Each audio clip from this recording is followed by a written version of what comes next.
Je vous donne rendez-vous ce mercredi à 17 h sur Info TV pour le dernier vie quotidienne de la saison et nous verrons comment choisir son moyen de transport pour les vacances. À mercredi.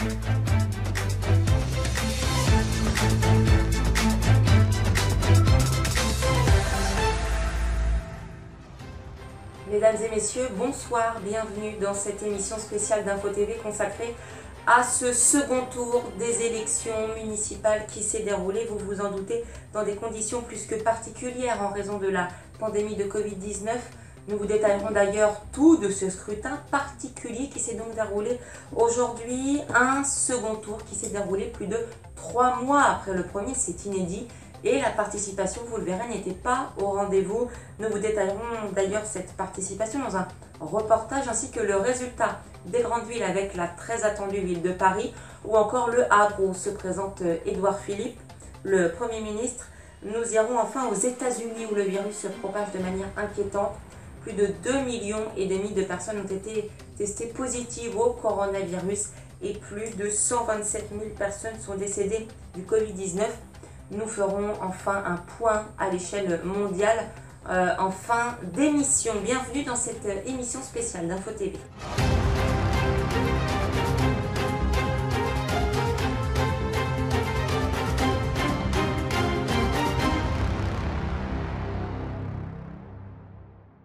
Le second tour des élections municipales s'est donc déroulé aujourd'hui et dans des conditions très particulières en raison de cette pandémie de coronavirus. Et un indicateur qui nous le confirme bien, c'est le taux de participation. À 12 h, il n'était que de 15,29%. Même si ce second tour ne concernait que 4800 communes, il y a toujours ces villes que l'on suit de très près, comme par exemple Lyon, Marseille, Nice, Le Havre, avec Édouard Philippe qui était arrivé en tête au premier tour, et Paris. Quels sont donc les résultats de ce second tour? Reportage de Léon Patron. La campagne a été mouvementée avec l'affaire Griveaux pour Agnès Buzyn, mais c'est finalement Anne Hidalgo, la maire sortante à Paris, qui a été réélue à 50% au premier tour. Elle avait devancé Rachida Dati et Agnès Buzyn avec 30%. À Lyon, après l'ère Collomb est bien place à Europe Écologie Les Verts. Un autre air qui se termine à Marseille, l'air Gaudin. À Strasbourg, Jeanne Brasségan est élue à près de 40%. À Nice, Christian Escrosi, maire Les Républicains, est élu à près de 60%. Et puis à Bordeaux, une nouvelle vague, Europe Écologie Les Verts, avec 47% d'après les estimations. Et Lab pour BFM TV.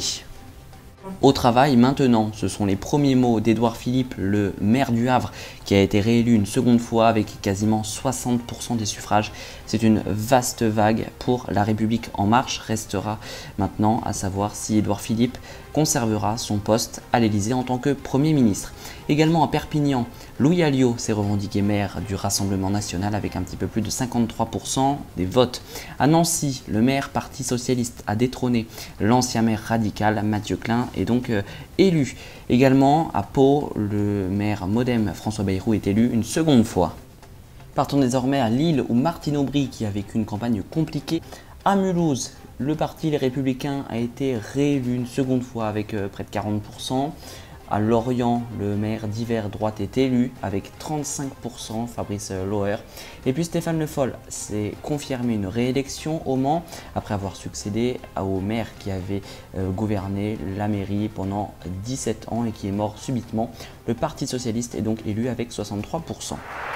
D'un point de vue maintenant des réactions sur le plateau de France Télévisions, le premier secrétaire du Parti Socialiste Olivier Faure a salué un immense élan qui se lève des socialistes mais également des écologistes qui se retrouvent et qui sont en train de gagner de formidables victoires. Le président du parti Les Républicains, Christian Jacob, a salué une victoire inédite depuis 3 ans.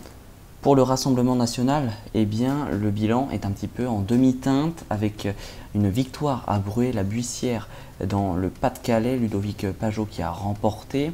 Marine Le Pen s'est exprimée, a salué cette victoire, mais il n'y a pas de grande ville pour le parti de Marine Le Pen. La République En Marche, eh bien c'est la déception à Paris et une déception aussi pour la participation. La République En Marche qui a voulu un petit peu expédier ce second tour des élections municipales, car à la rentrée il y aura peut-être malheureusement une deuxième vague du coronavirus et en janvier prochain, eh bien il faudra passer à autre chose, car ces résultats ne sont pas convaincants pour la République En Marche. Malgré de belles victoires, Emmanuel Macron se dit inquiet du faible taux de participation.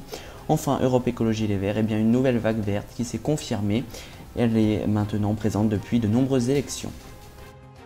Je vous disais que à 12h pour ce second tour des élections municipales, le taux de participation n'était que de 15,29%. Au premier tour, il était de 18,38%. La différence n'est donc pas bien grande. Le coronavirus et la peur d'une éventuelle contamination pourraient être des facteurs qui expliqueraient ce très faible taux de participation. Mais dans la journée, ce taux a bien sûr évolué. Y a-t-il eu une montée en puissance du taux de participation dans la journée? Reportage de Léon Patron. Elle est le résultat d'une campagne mouvementée et inédite. La participation n'a pas été au rendez-vous ce dimanche. Avec un petit peu plus de 15% à midi, le second tour des élections municipales est historiquement bas. Pour rappel, lors du premier tour le 15 mars dernier, elle était de 18,38%. En 2008, elle était de plus de 23%. À 17h, la participation était également pas au rendez-vous.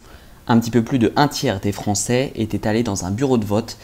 En 2014, un Français sur deux était alors allé voter à cette heure-là. Et d'après cette estimation ELAB pour BFM TV, la participation en 2020 donc de ce second tour devrait s'élever à environ 40%. On le voit bien, c'est encore bien en deçà des précédents scrutins et également du premier tour le 15 mars dernier où à peine 45% des Français s'étaient déplacés. Alors, en raison de cela, une campagne mouvementée, des tractations qui n'ont pas pu être réalisées, un contexte particulier alors que le premier tour a eu lieu il y a plus de 3 mois. Un second tour qui s'est donc bel et bien déroulé en France, sauf en Guyane. Je vous explique pourquoi dans un instant, mais ce scrutin n'a bien évidemment pas ressemblé au précédent, déjà par le fait que, comme je vous disais il y a quelques minutes, sur les 36 000 communes que compte la France, seules 4 800 ont disputé ce second tour, ce qui ne représente que 15% des villes françaises. Il n'y a pas eu de second tour, comme je vous le disais il y a à l'instant en Guyane, à cause de l'épidémie de coronavirus qui repart à la hausse dans ce territoire d'outre-mer. Le protocole sanitaire était très strict et la procédure de procuration était facilitée. Du côté des politiques maintenant, certains ont voté ce matin avec, comme par exemple de bonne heure à 8h30, Édouard Philippe. Agnès Buzyn a aussi voté ce matin à 11h dans le bureau de vote du 5e arrondissement de Paris. Rachida Dati a quant à elle voté vers midi et le président Emmanuel Macron a voté au Touquet Paris-Plage vers 13h.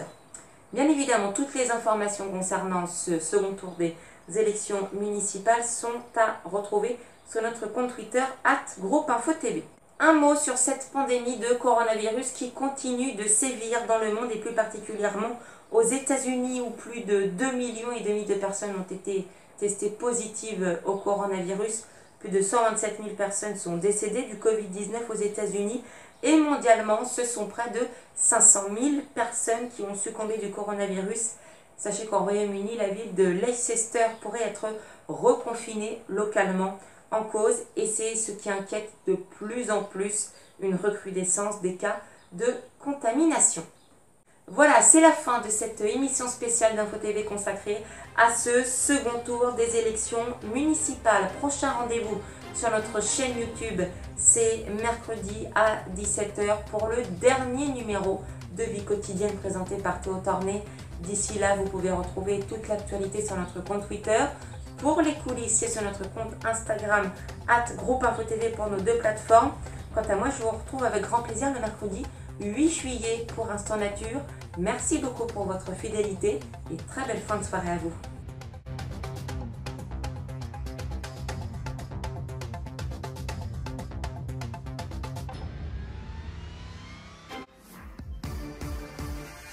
À l'occasion de la fin de saison, événement sur Info TV. Le samedi 4 juillet, toute la rédaction se mobilise pour vous proposer une émission spéciale. Au programme, la rétrospective de la saison, les coulisses de nos futurs projets et bien plus encore.